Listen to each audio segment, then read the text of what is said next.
Howdy folks, Big Anklovich here. I used to be a 300-pound diabetic, but I found the carnivore diet and fixed all that stuff. Lost 100 pounds, got rid of the type 2 diabetes, and now I'm feeling great. So what we got here is day 10 of the October Carnivore Challenge. Let's head into the daily videos and see how things are going here on Big Anklovich on Hell. All right. So it's day 10 of the October Carnivore Challenge in the awesome autumn. And how's it going? It's going pretty good. I don't know. It's been a couple of days that kind of sucked in a row, which sucks. But today I was fine. I decided to try something a little different with my fast this week. I decided I would eat a little extra. Like Marshall's been doing that, where he makes sure he eats plenty before he fasts so that he doesn't give in the middle of it or whatever. And I thought that might be a good idea. So I decided I would have I had 3 meals. So I had a pound of ground beef when I first got up this morning. And then a little bit later, I had a pound of pork belly. And then a little bit later, I had another pound of ground beef. And that was my food for the day. And that was good. I also did plenty of walking and walked while I was at work.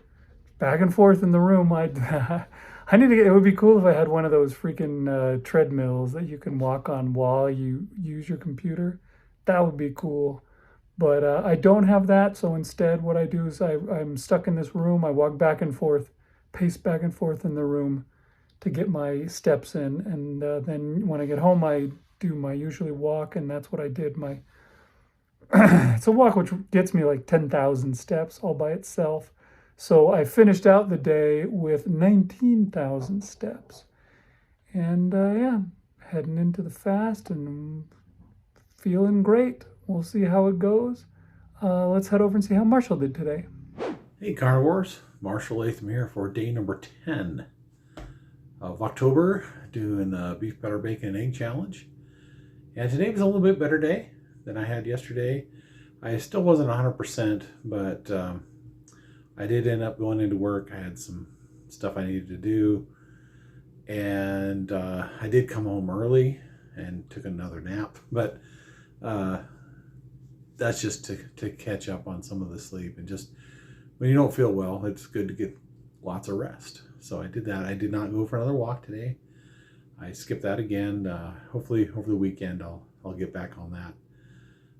And I did eat. I tried to eat as normal as possible. I had 4 hard-boiled eggs for breakfast or in the morning when I was at work, and then I went back to, well, I had some real hamburgers for my midday meal. I had a couple Costco ones, but the ones that are, you have to cook them up. And then I guess I had cooked them up earlier at my house, but and just reheated them there to eat, but it wasn't the pre-factory cooked ones.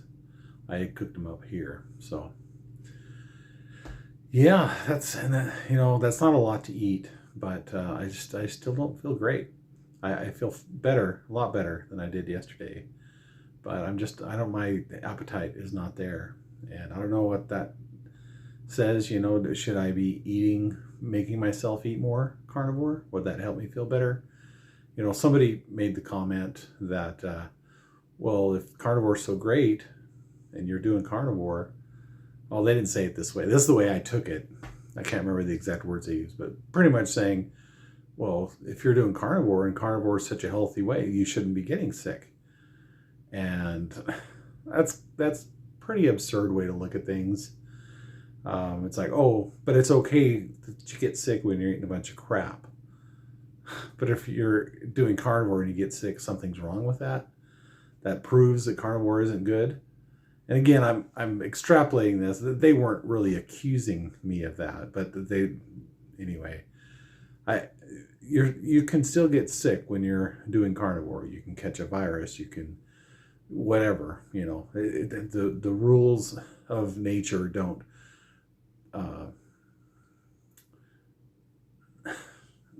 How I want to say that.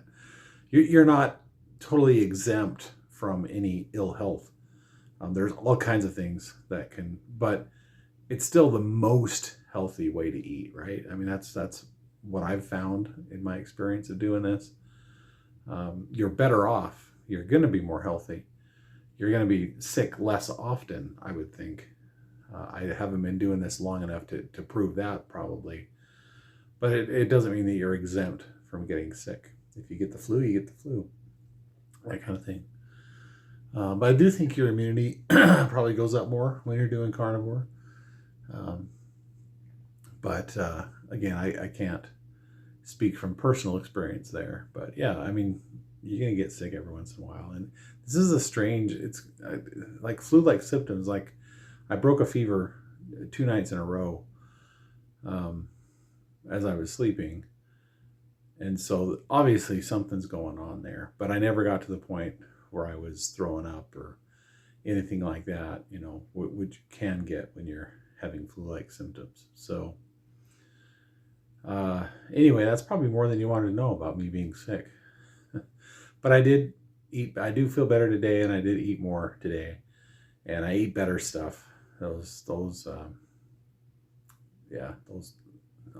not going to get those other hamburgers again. Anyway, that's it for me.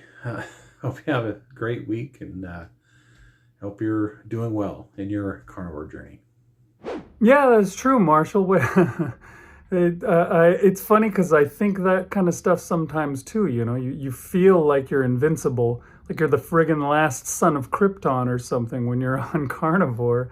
But, you know, it's really great. It's almost feels like a miracle cure for everything, but it's not quite that. You know, you're going to get sick less.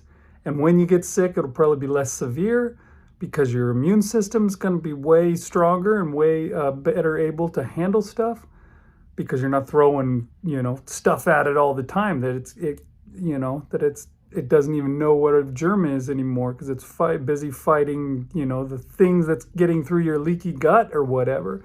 But you're still going to get sick, you know, like your skin will improve vastly, but it's not like you're never going to get a zit in your life again or something like that. That's not the way it is. It's feels like a miracle, but it's not, you know, you're not invincible. You're not Superman. You're not, you haven't been bitten by a radioactive spider or something. You're just eating meat, which can really help with a lot of stuff. You know, it can help you get rid of psoriasis or I don't know, helps with Crohn's disease, things like that, but it's not going to, you know, make you invincible. You're still going to die someday. Carnivores, even people eating carnivore die someday. It's going to happen. Even that. But, you know, what we're really after, you know, is that you can be healthy while you're alive. You can have what they call a health span, a long health span instead of a long lifespan. You want to be around forever, but just barely there. You want to be healthy for the time that you are around for. That's what we're after. So, yeah, keep at it, Marshall. Hopefully you feel 100% soon. All right, folks, we'll talk to you later next time on Big Yankovic on Health.